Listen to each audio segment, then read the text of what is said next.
All right, guys, let's talk, man. Let's talk. But before we get into this video, smash the thumbs up button. Appreciate it, man. Appreciate it. Hit the like button. Let me get a like, you know what I mean? And I'm going to do things a bit different this week where I'm going to split up the videos, you know, like I'm not just going to make one long 50-minute video. I'm going to talk about today's games, and then I'm going to talk about the Wednesday matches and then the Thursday matches, you know what I mean? Because we have how many games tomorrow? We have 4 matches. Excuse me.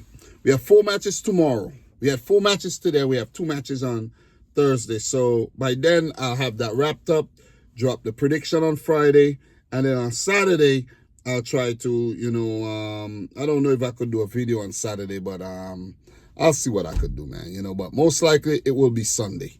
But I'm not trying to delay things anymore because if I take long, nobody watches the videos and it is what it is, you know what I mean? Plus, to make matters worse, I know I have a lot of Liverpool fans on this channel, and when they lose or they draw, they don't come out and support nothing.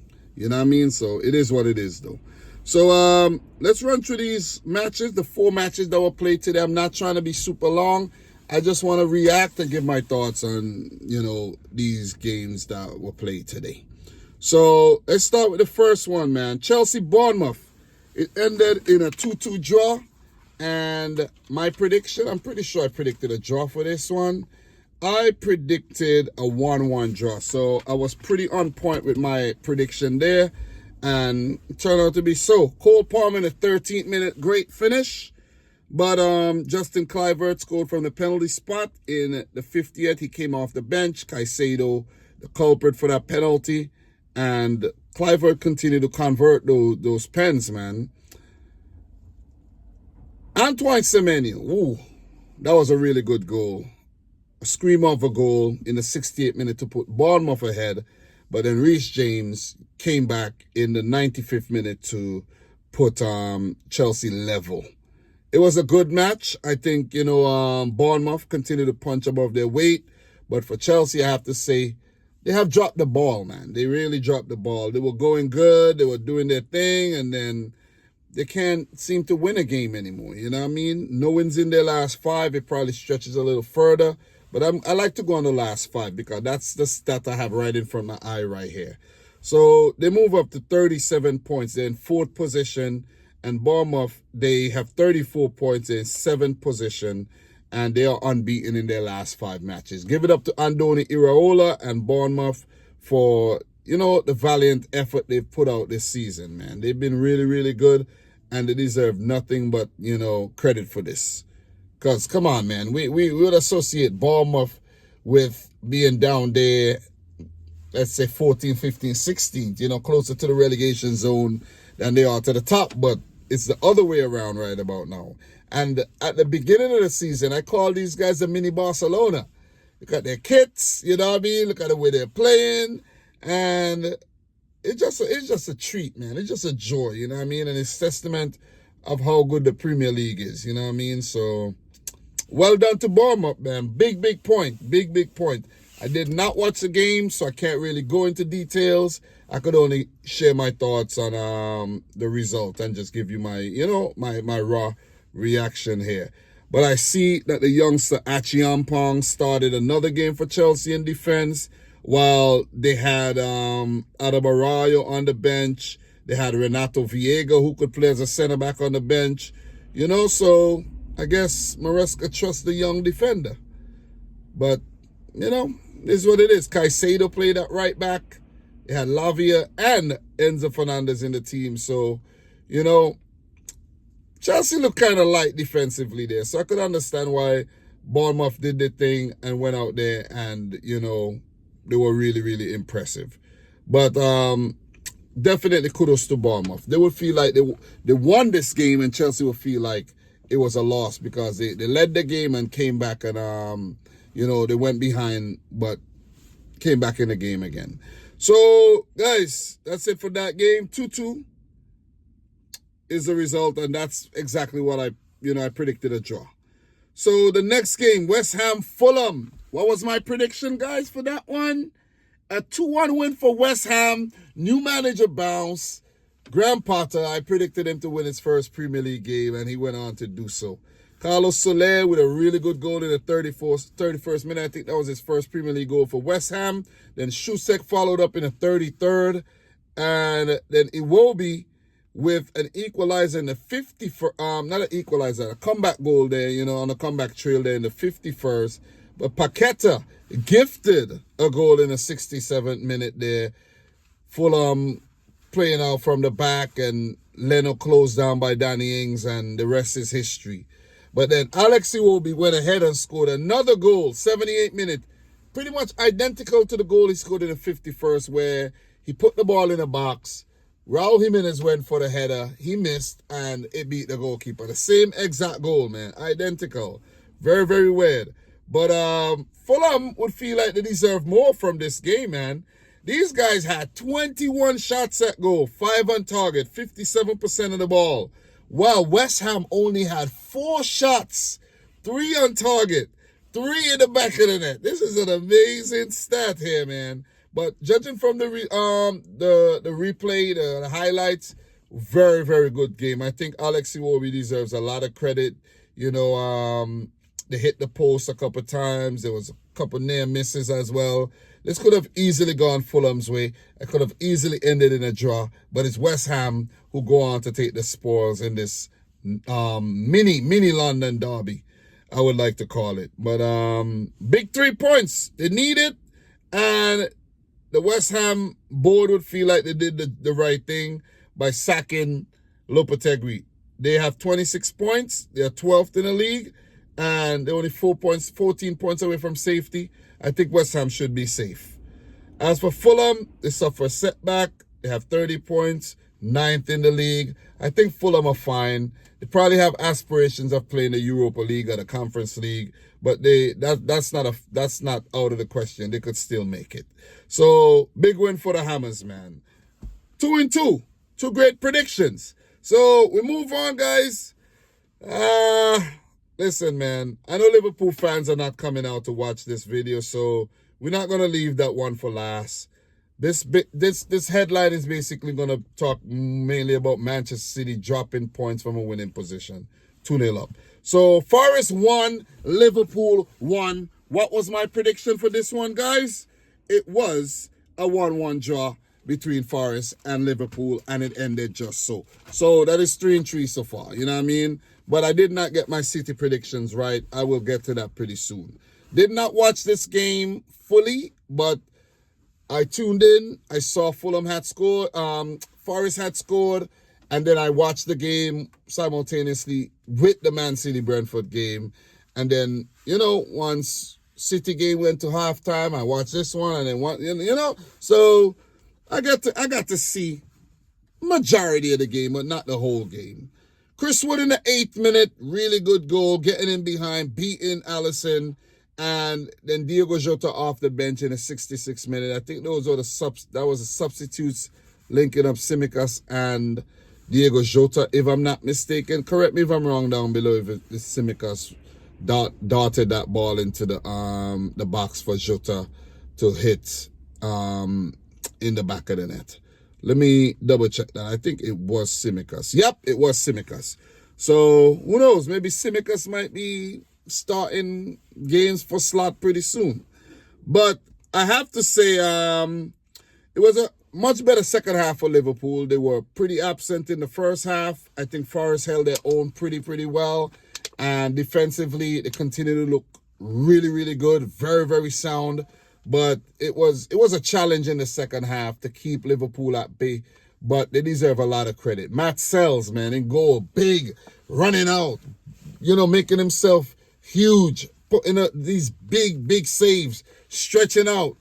This game could have easily been a Liverpool comeback win. And it would have been same old story. They go behind. They equalize. And then they go on to win the game. But Forest held on, man. Forest held on. Give it up to guys like Murillo, Milinkovic, Morata off the bench. These guys, listen, man, Forest, they deserves a lot of credit. They could have well gone on to win this game. They could have. But they didn't threaten as much as Liverpool, but they had their moments. They definitely did. So Forest had 6 shots at goal, 3 on target. Liverpool 23 shots, 7 on target. Give it up to Sells and the Forest defense again for keeping Liverpool at bay. Listen, man. Listen. The game drawn. Liverpool are developing a bit of a habit right now. It's becoming a habit. It's becoming a habit. This is 3 games on the bounce. Well, 3 in 4 matches that they have failed to win. They did win the FA Cup match against Morecambe, but that's expected. Lost the League Cup, drew the previous Premier League match, and now they drew this one. So, points are dropping. Liverpool got 47 points. Forest got 41. I know Liverpool got a game in hand. But, guys, listen, man. Listen. As I said in the build-up, in the prediction, if you didn't watch it, go back and watch it. Liverpool need to stop dropping points, or else Forest are going to be there. Arsenal are going to be there. And it's going to, you're going to be like, okay, what's going on here? Liverpool had such a healthy lead, and now they've allowed other teams to have a sniff at this Premier League title. Because if Arsenal beat Spurs tomorrow, they'll go up to 43 points, and that's only 4 points behind Liverpool. And if Liverpool drop points again, Arsenal are like right there, 2 points behind. You see what I'm saying? 2 points behind for a draw. Forget about the game in hand. Forget about the game in hand. You know what I mean? Forget about that. Let's talk about how Liverpool are doing right now.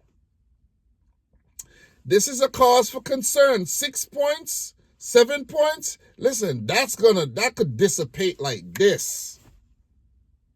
It could dissipate like this. I'm telling you.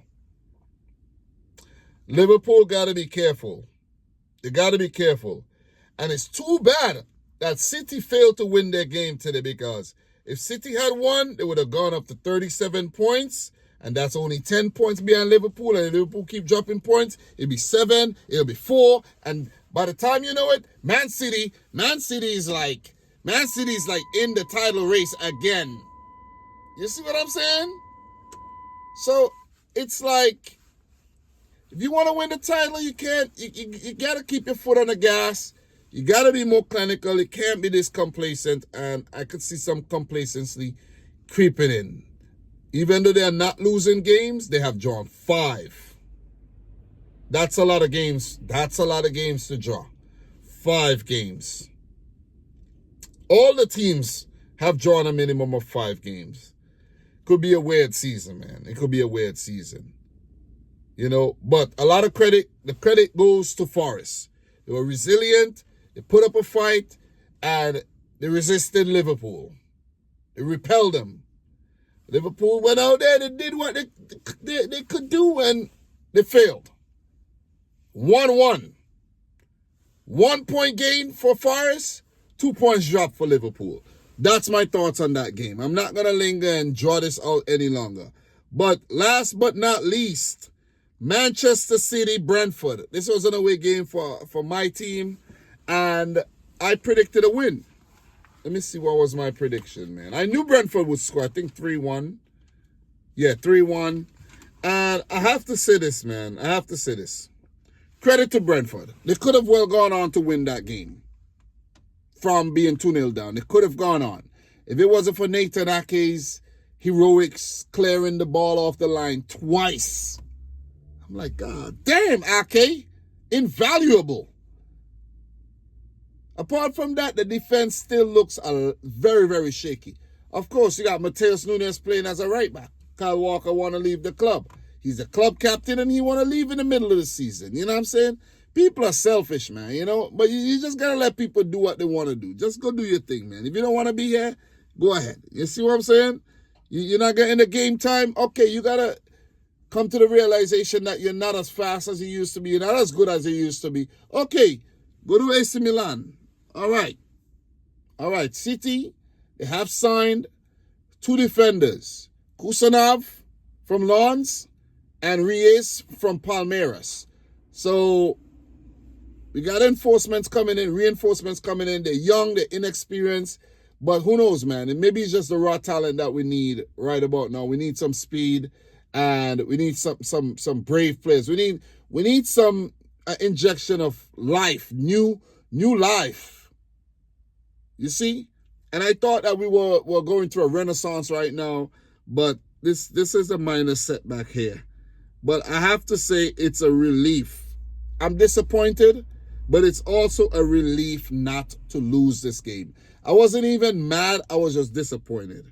So in this game, Phil Foden in the 66th minute, it was 0-0 at halftime. City had their chances. Brentford had their chances. Phil Foden with a really good goal in the 66th. And then again in the 78th minute from the rebound there.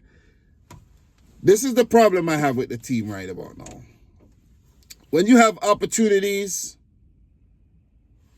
score them. When you're in a position of dominance and you could put your foot on the opposition's neck and keep it right there, keep it right there. Score. Put the balls in the back of the net. But we messed up and we give away, like we threw away so many chances today that in the end, you say, you know what, man? It is what it is. It was a very, very even game of football at the end of the day. 18 shots at goal by Brentford, 6 on target. That's way too many shots that we allowing Brentford. No disrespect to Brentford, but come on, man. We are Manchester City. 4 in a row right now, reigning champions. We had 21 shots at goal, 8 on target. They almost outshot us. The possession was pretty similar. Everything pretty similar. We could have been beaten 2-0 up and give up a 2-0 lead in the last 10 minutes. Johan Wissa from point blank range in the 82nd minute. Poor defending there, man. Poor defending. Nobody able to deal with that ball. And then the header from Norgard for the 92nd minute goal. Come on, man. Akanji. Come on. Seriously.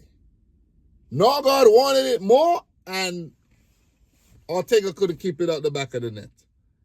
But we got to take the opportunities, man. We have opportunities to win this game and to go 3-4, and we did not take the chances. So, and that has been, an ongoing thing for a while. But I still see a lot of positives in the game. Savino with his opportunities. Savino, come on, man. You got to score these opportunities, man. Decision-making, man. The decision-making at times were very, very poor, man, But all in all, guys, it's not our year to win the title. I would really love to see Forest win the title, That would be nice. That would be a nice thing for football, though. If Liverpool do go on to win it, that'll be well-deserved as well, to be honest. They deserve more titles for the way they've been playing. Arsenal, it's there for the taking, man. What are you doing? But I would love, if Forest go on to win this thing, that'll probably be even a greater story than Leicester story, to be honest. Even though that was a great story within itself. But who thought that at this point of the time, with less than half of the season to go, that Nottingham Forest would be?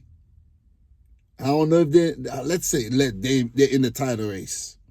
They're in the title race. And they've held Liverpool twice this season. Unbeaten against Liverpool this season. Congrats to Forest on their newfound success and the way they're playing right now. Liverpool, do not be complacent. You're looking like you're about to drop the ball. I'm just saying. Guys, let me know your thoughts down below, man. Just wanted to get this out and share my thoughts and, not give myself such a hard job on Friday. Well, on Thursday or Friday when I have to do the all 10 matches. So tomorrow I'll do 4 more. And then for the preview, well, tomorrow's Wednesday. I'll do 4 more. And then on Thursday, I'll do a roundup of everything. So, yeah, that's the plan, man. More videos. the better. Even if you guys are not watching them, still, I'm going to keep going, You got to be passionate, you got to be consistent, and you can't really be in your feelings too much, you see? So, guys, thanks a lot for watching. I'm your boy, Dom. Let me know your thoughts down below. Let me know if I missed any major talking points. I know you guys like to talk about the refereeing decisions. Liverpool should have got a penalty for Salah, and this and that, and this, that. You guys drew the game. You see what I'm saying? Didn't deserve more. But anyways, man, guys, thanks a lot. Until next time, peace out. Rich Squad. We'll talk soon.